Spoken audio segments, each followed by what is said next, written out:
Hello guys, welcome back to my channel. तो इस video में मैं बताऊंगा कि मैंने कैसे प्रिपेयर किया था नीट के लिए, जिससे मेरे 670 मार्क्स आए। ठीक है, तो स्टार्ट करते हैं। सबसे पहले मैं क्या करता था, मैं डेली टास्क बनाता था। सोने से पहले अगले दिन के टास्क बना के सोता था मैं कि मेरे को अगले दिन क्या करना है। जैसे लेक्चर लेना है, लेक्चर के नाम लिख दिए, उनको टास्क में ऐड कर दिया। उनको रिवाइज करना है, उनकी डीटीपी सॉल्व करनी है, वो सब भी टास्क में ऐड कर दिया टेबल की फॉर्म में।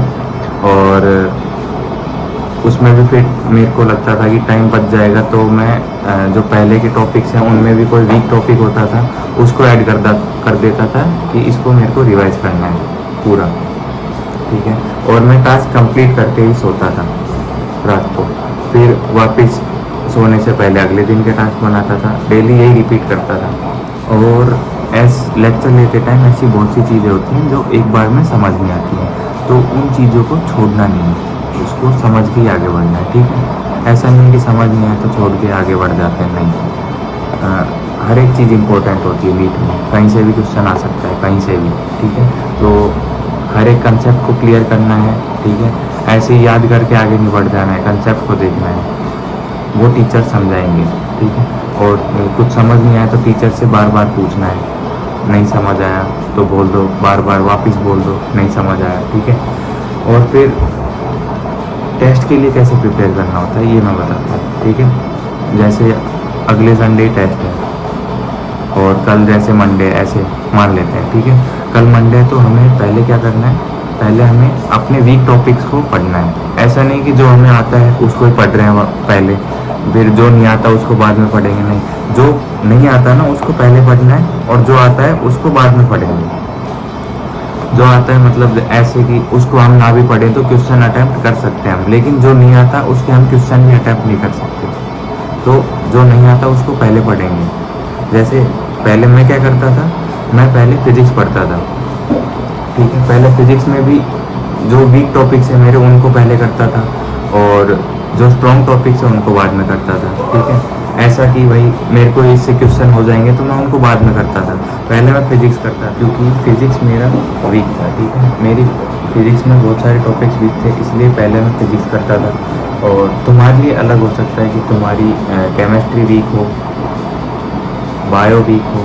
ठीक है, तो तुम उसको पहले कर सकते हो। जो तुम्हारा वीक है तुम्हें उस हिसाब से करना है। तुम्हें अपने खुद के स्ट्रेटेजी खुद की बनानी है। ऐसा नहीं है कि किसी और की फॉलो कर ली, वही कर रहे हैं, उससे मार्क्स भी इंक्रीज नहीं हो रहे, वही फॉलो कर रहे हैं। नहीं, खुद की बनानी है स्ट्रेटेजी। मैंने भी खुद की बनाई थी, मैंने किसी को भी फॉलो नहीं किया था।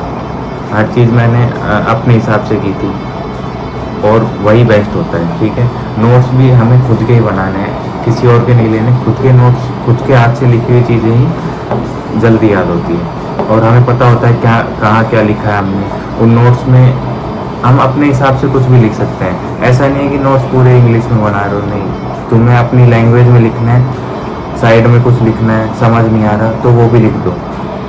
जैसे मैं क्या करता था, फिजिक्स में जो सर बोलते थे वही बातें नोट्स में भी लिख देता था मैं। ठीक है, तो उससे मेरे को याद हो जाता था कि यहाँ पे सर ने क्या बताया था। जो सर एग्जाम्पल देते थे क्लास में वही मैं नोट्स में लिख देता था अपने हिसाब से। मेरे नोट्स बहुत अलग हैं, एकदम अलग।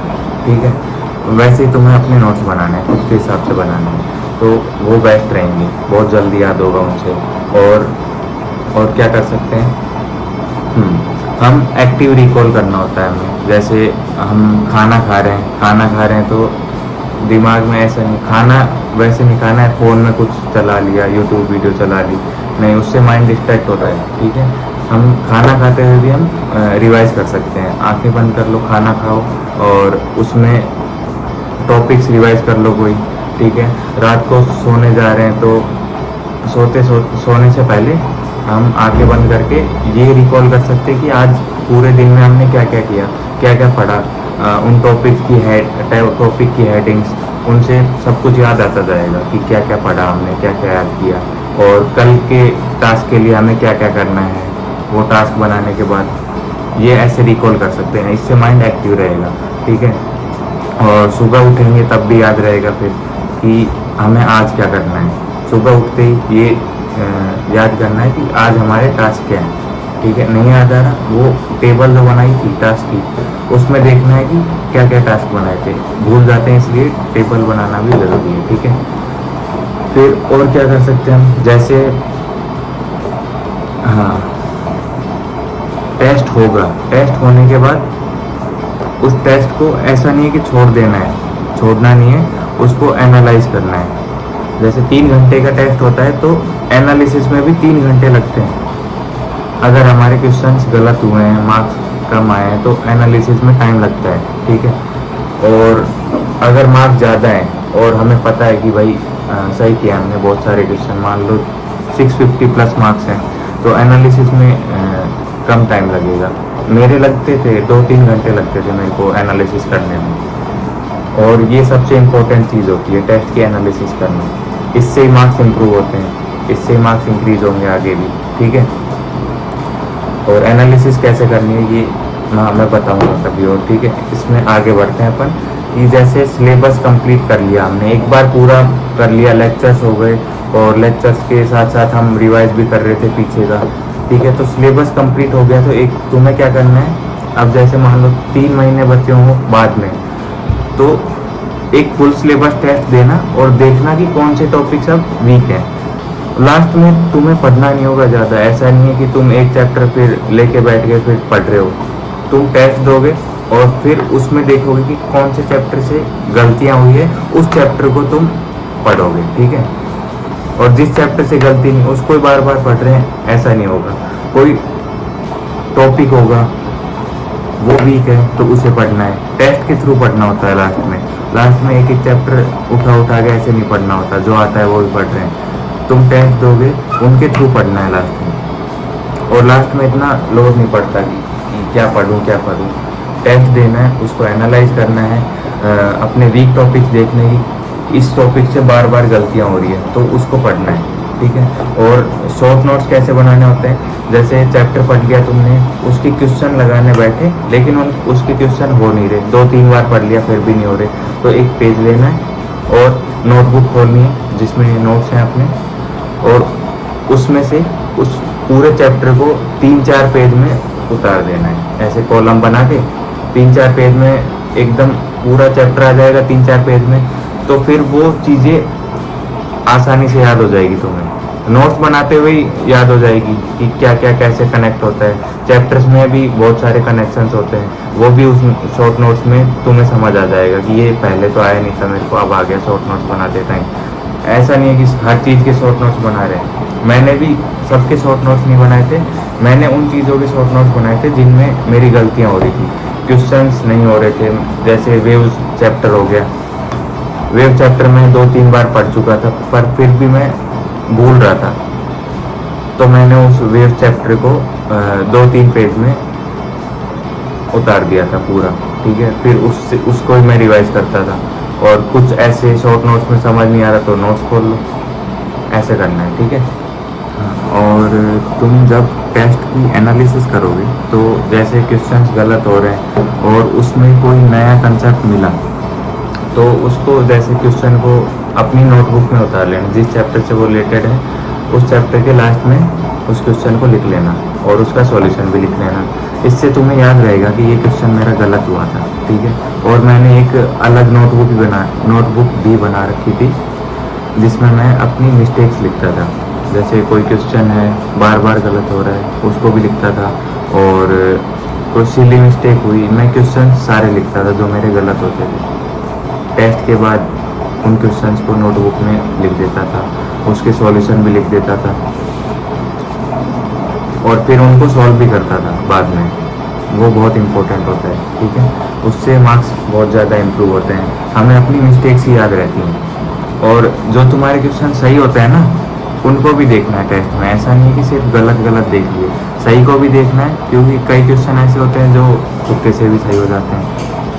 तो हमें सही क्वेश्चंस को भी देखना है जो सही हुए हमारे, और उनमें भी देखना है कि ये भी सही हो गया, ये सही हो गया। फिर बाद में याद रहेगा कि हाँ ये सही हुआ था क्वेश्चन मेरा, अगले टेस्ट में याद रहेगा कि ये क्वेश्चन मेरा पिछले टेस्ट में सही हुआ था, तो कॉन्फिडेंस आता है उससे कि ये गलत नहीं हो सकता। ठीक है, ऐसे करना है। और लास्ट के जब 2 मंथ बचते हैं तब क्या करना होता है, तब ये करना होता है कि हमें टेस्ट देने, डेली एक टेस्ट तो देना ही है, ठीक है। डेली एक टेस्ट देना है, उसका एनालिसिस करना है, ठीक है।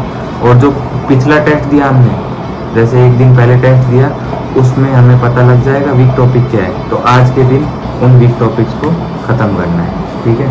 मिस्टेक्स देखेंगे और उन पे काम करेंगे। और लास्ट के टाइम में बायो में तो पूरा एनसीईआरटी सिर्फ पढ़ना है हमें। कोई कंसेप्ट समझ नहीं आ रहा तो हम नोट्स उठा सकते हैं। जैसे बायो में कोई क्वेश्चन गलत हो गया चैप्टर से रिलेटेड, कोई लाइन दे देते हैं, पूरी एनसीईआरटी की उठा के लाइन दे देते हैं, फिर एनसीईआरटी दोनों साथ में रखनी है एनालिसिस करते टाइम, और जो गलत हुआ उस पेज को खोलना है और वहाँ से उस टॉपिक को पढ़ लेना है। ऐसे पूरी एनसीईआरटी तुम्हारे टिप्स पे आ जाएगी, पूरी एनसीईआरटी।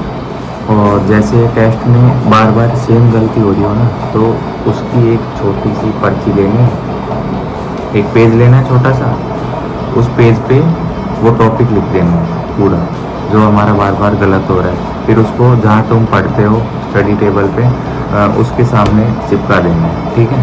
वो बार बार दिखेगा, फिर वो गलती नहीं होगी बाद में। जैसे एक ही गलती 2 बार हो गई टेस्ट में, पिछली बार भी हुई थी, एनालिसिस भी किया था, फिर भी वो गलती हो गई, तो उसको चिपका देना है, ठीक है।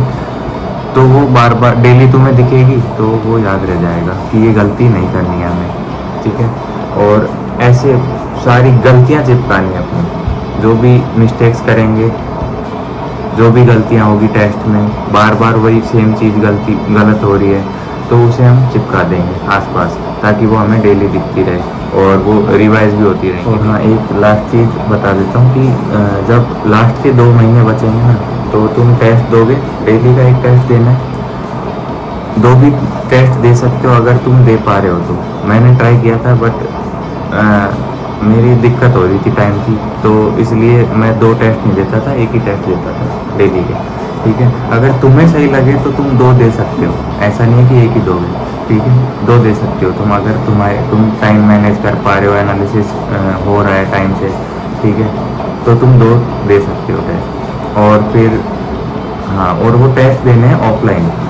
अगर ऑफलाइन कोचिंग ज्वाइन नहीं कर रखी है तो प्रिंट करवा के टेस्ट दे सकते हैं, ठीक है। या फिर टैब हो तुम्हारे पास, उसकी पेंसिल आती है, उसमें पीडीएफ डाउनलोड करके टेस्ट दे सकते हैं, ठीक है। तो इस वीडियो को इतना ही रखते हैं, और बाकी तुम पूछ सकते हो मेरे से कुछ भी, मैं रिप्लाई करता हूँ कमेंट्स का, ठीक है। तो अब मिलते हैं अपन अगली वीडियो में, और टॉपिक में देख लूँगा किस पे बनाना है, तुम कमेंट्स कर देना, उस पर ही मैं बना दूँगा। Thank you. अपनी किसी भी मेहनत को बेकार मत मानना, मंजिल तुम्हें ज़रूर मिलेगी, बस हार मत मानना।